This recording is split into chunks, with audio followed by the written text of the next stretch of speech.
Da Fresh Morning. Da Fresh Morning.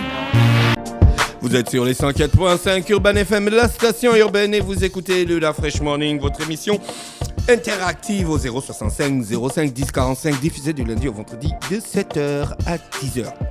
Je vous disais, pendant le titre de Notorious B.I.G. au côté de Method Man, le titre What, qu'on recevrait Dior Blazo, qui est spécialiste de communication au système des Nations Unies, et Nathalie Avomesono, qui est auteure du petit manuel du cheveu crépus. Nathalie, bonjour. Bonjour. Dior, bonjour. Bonjour Dafresh. Gina, bonjour. Rebonjour la fraîche. Alors, on parle de la journée des droits de la femme du... Pourquoi tu fais C'est le DJ. tu te souviens du papa là, il disait tout qui faisait La journée des droits de la femme, le 7 mars 2020 à l'Institut français, c'est ça? C'est bien ça. Alors, Dior, de quoi il s'agit?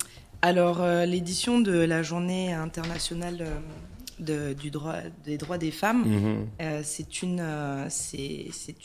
un événement qui aura lieu donc, cette année à l'Institut français du Gabon.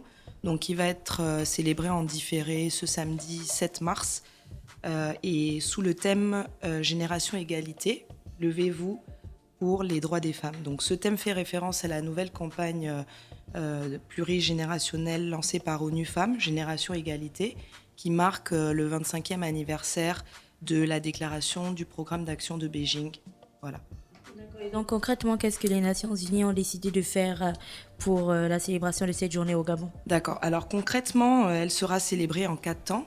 Donc il y aura premièrement une phase de cérémonie de lancement donc protocolaire, avec une grosse phase de passage à l'action, donc avec un pré-lancement du réseau des femmes africaines leaders. Donc, c'est un réseau d'une initiative portée par le système des Nations Unies, par la Commission de l'Union africaine et financée par la République fédérale d'Allemagne, qui en fait va galvaniser un mouvement de femmes leaders au niveau du Gabon pour pouvoir se mobiliser sur des thématiques de paix, de transformation surtout de l'Afrique, et de porter la voix haut du Gabon au niveau des autres. Donc ça, c'est la première partie. Après, on aura des activités liées toujours à ce thème d'égalité, avec des mini-reportages, des déclarations aussi de la part des femmes de la société civile qui vont s'engager à participer à cette initiative. Et le gros temps fort, en tout cas, c'est pourquoi on a invité Nathalie et Sono à nos côtés, un débat donc sur le thème la coiffure traditionnelle, le retour à la coiffure traditionnelle, tendance de mode ou véritable défi. Donc on attend beaucoup de monde parce que ce sera un débat interactif, on a beaucoup d'intervenants, le public pourra aussi intervenir lors du débat. Il y aura en marge des expositions de produits naturels capillaires avec, on fait la promotion vraiment des femmes gabonaises qui mettent la main dans la terre et qui nous sortent ces produits naturels pour s'occuper de nos cheveux. Donc voilà un peu en gros brosser ce qui va se passer tout au long de la journée. D'accord, en ayant ce programme, on ne peut pas passer sans demander la connexion, le lien que l'ONU a, que les Nations Unies ont trouvé entre les droits des femmes et les cheveux. Oui. C'était quoi le lien? Pourquoi? Enfin, je pense que j'ai aperçu cette question quelque part sur Facebook, et donc j'en profite pour vous la poser. Pourquoi vous êtes intéressé aux questions des cheveux des femmes et des produits capillaires? D'accord, merci Gina pour la question, parce que ça va nous permettre de répondre à la grosse question justement. Le lien en fait il est évident parce que on cherche à faire vraiment la promotion de l'autonomisation de la femme, et on a remarqué que ces dernières années on a cette niche en fait. Cette niche sur le cheveu naturel, même sur la peau, parce que le cheveu et la peau sont liés, avec l'utilisation de produits non polluants, non chimiques, qui respectent notre corps, qui est le premier environnement à protéger. Donc c'est déjà ce lien-là, parce que vous savez que nous sommes engagés sur toutes ces questions sensibles, et aussi parce que c'est un sujet dont on aime parler, nous les femmes, dont les hommes aussi maintenant aiment parler, parce que c'est d'intérêt public, et donc c'est aussi le moyen pour nous de sensibiliser aussi à l'utilisation de certains produits qui sont nocifs, et par ailleurs faire la promotion aussi de cette économie qui peut être florissante pour notre pays. On a l'huile de Moabi, on a le Maningou, on a toutes ces richesses que l'on pourrait exporter parce qu'aujourd'hui, les grands producteurs de produits cosmétiques, ils recherchent cette matière première. Donc ça va être un moyen de faire ça aussi. Voilà. Nathalie, est-ce que en 2016, lorsque le petit manuel du cheveu crépus est paru, vous aviez en tête le point de l'autonomisation de la femme gabonaise en le sortant? Alors, autonomisation de la femme gabonaise, pas forcément, mais en tout cas, indépendance d'esprit au moins, c'est-à-dire sortir du joug, du défrisage, j'ai envie de dire. C'est-à-dire que le défrisage est une méthode de coiffure qu'on a adoptée et qui fait maintenant partie de notre culture et de nos vies. Il n'y a pas forcément de problème à ça, mais je trouve quand même que c'était dommage qu'on n'ait pas les outils pour celles qui voulaient garder leurs cheveux naturels, qu'elles n'aient pas les outils pour le faire en fait.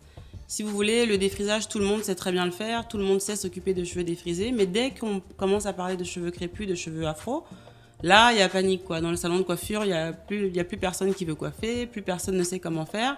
Et donc, en 2016, c'était ça l'idée. C'était donner les clés pour savoir s'occuper de nos cheveux, tout simplement, dans leur état naturel. Les femmes disent que c'est plus cher de s'occuper des cheveux crépus que des cheveux. C'est un mythe. Ben non, mais toutes les femmes disent ça. Pourquoi tu mets les trucs sur la tête? Bah, c'est moins cher. Tu peux mettre un tissage pendant 3 semaines, 1 mois, ça reste là. Tu ne t'occupes pas de tes cheveux. Alors que quand tu as les cheveux crépus... Elle coûte combien la mèche? Elle coûte combien la mèche, la brésilienne, la malaisienne, les indiennes et tout là? Ça coûte combien?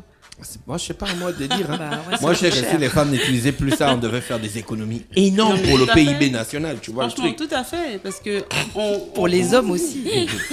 Du coup, moi, j'ai envie de vous demander, Nathalie, après la parution de la première version du petit manuel du cheveu crépus en 2016, quels sont les retours que vous aviez eus? Qu'est-ce que oui, avant d'arriver au gros manuel, qu'est-ce que les femmes vous ont dit? Qu'est-ce qui franchement, vous a... que de bons retours, de très très bons retours. Merci beaucoup, parce qu'au moins maintenant je sais m'en occuper. Nathalie, elles t'ont menti. Ah. On se met debout à la route là. Je te prouve qu'elles t'ont menti. Ouais. Franchement, et toi et moi, on se met debout à lui et je te prouve qu'elles n'ont pas menti. Un micro-trottoir. Toi et moi, on se met debout à lui et je te prouve qu'elles n'ont pas menti. Pourquoi? Parce que quand tu vas à lui, c'est à l'endroit où se trouve un salon de coiffure qui s'appelle Boucle et Frisette. On avait reçu Maïka ici, tu te souviens? Et Maïka, de 9h où elle ouvre jusqu'à parfois 20h est passée, ça n'arrête pas. Il y a une file d'attente énorme entre les femmes qui viennent pour elles-mêmes, pour leurs enfants, pour leurs petites nièces. C'est tout le temps full. C'est beaucoup plus pour les enfants parce que la majorité des établissements interdisent les mèches et les pour les tissages. femmes elles-mêmes qui travaillent aussi bien dans le secteur public que dans le secteur privé. Là, je ne suis pas en train de parler de quelqu'un qui place un tissage. Je suis en train de parler du fait de garder ses cheveux crépus. Parce que les deux ne sont pas contradictoires. Il y a beaucoup de femmes qui ont leurs cheveux naturels et qui par-dessus ont un tissage. Vous avez gagné. Bah oui, Merci on gagne beaucoup. toujours. Merci beaucoup, Ce que vous dites là, c'est la réalité, c'est 2 mondes différents. Si on ouvrait le téléphone mais tout de suite, toi-même, les hommes devaient témoigner. ouvre le téléphone. Mais comment les hommes vont témoigner pour un truc qu'ils n'ont pas? Ah bon? Mais est-ce qu'ils gardent leurs cheveux? Est-ce qu'ils mettent les tissages? Est-ce qu'ils se font en tout cas, il y a des hommes qui défrisent, hein, ça il faut le dire. Ah mais clair, les hommes ils défrisent. Tu sais de quoi je parle. Non, je ne sais pas de quoi tu parles. Tu ne sais pas de quoi je parle. Ok. Check. Il n'y a pas de... Pourquoi tu ris encore? Nathalie, du coup on va revenir à votre interview parce que les débats, cheveux et trucs avec la voix, on peut rester là jusqu'à demain. J'ai envie de savoir comment vous êtes passé du petit manuel un hommage à la beauté de nos cheveux. Qu'est-ce qui a motivé en fait la conception, la production de ce deuxième ouvrage? Alors, le deuxième livre fait suite à plusieurs événements. Je participe souvent à des événements, je vis en France, donc surtout en France. Il y a la Natural Hair Academy, par exemple, chaque année, où il y a plus de, 5000 femmes qui se réunissent pour parler de cheveux afro. Et à chaque fois, les retours sont les mêmes. C'est le premier livre est génial, maintenant je sais m'en occuper, etc. Mais je sais toujours pas me coiffer. Je sais pas quoi faire pour aller au travail. Mais même ici, on me le dit, je sais pas comment me coiffer pour aller au travail. Je sais pas quoi faire si j'ai un mariage. Enfin, ça fait pas très pro, les cheveux afro, etc. Et donc, avec mon associé, Kéry Mounievou, à qui je fais un clin d'œil, on a décidé de donner la chance à ces femmes-là de savoir quoi faire, en fait. Qu'on ait les cheveux courts, très longs, frisés, crépus, bouclés, enfin voilà. Le cheveu afro, là, dans ce livre, il y a plus de 200 coiffures, expliquées étape par étape. Donc, c'était vraiment donner l'occasion à toutes celles qui ne savent pas comment se coiffer au quotidien, de simplement trouver des réponses faciles et accessibles, quoi. D'accord. Vous vivez en France, vous avez conçu tous ces ouvrages-là en France. Oui. Quand vous arrivez au Gabon et vous allez donc à l'Institut français pour l'événement des Nations Unies, qu'est-ce que vous allez concrètement dire aux femmes qui sont là? Parce que ça peut parfois, je pose cette question parce qu'on a l'impression que c'est un peu contradictoire parfois de venir au Gabon, enfin parler aux femmes de comment se coiffer avec leurs cheveux crépus quand on sait qu'il y a des années, vous vous souvenez, quand on était toute petite, bah on n'avait que ça, quoi, que nos cheveux crépus. Donc qu'est-ce qui s'est passé? Comment est-ce que vous allez faire pour convaincre ces femmes-là qui sont habituées aux Malaisiennes, aux Brésiliennes et ainsi de suite à, au final, sauter le pas? Bah, je pense qu'il faut que ce soit une prise de conscience personnelle. Moi, j'ai pas envie de porter la responsabilité de dire à tel ou tel de garder ses cheveux naturels. Simplement, j'aimerais bien qu'elles se rendent compte, et je pense que le livre, c'est un bon porte-étendard pour ça, qu'elles se rendent compte que c'est tout à fait possible d'avoir ses cheveux naturels et d'être belle et d'être bien coiffée pour tout type d'occasion. C'est juste ça mon but, en fait. Donc, qu'elles viennent, qu'elles se rendent compte par elles-mêmes que c'est possible. J'espère qu'elles repartiront un peu plus convaincues. On reste dans le contexte. Le 8 mars, c'est dans quelques jours à peine. Qu'est-ce que, pour vous, ça représente? Pour moi, c'est une lutte, en fait, le 8 mars. Pour moi, c'est le jour où on doit parler, c'est le jour où on doit dire tout ce qui ne va pas, plus que les autres jours. On doit le faire toute l'année, bien sûr.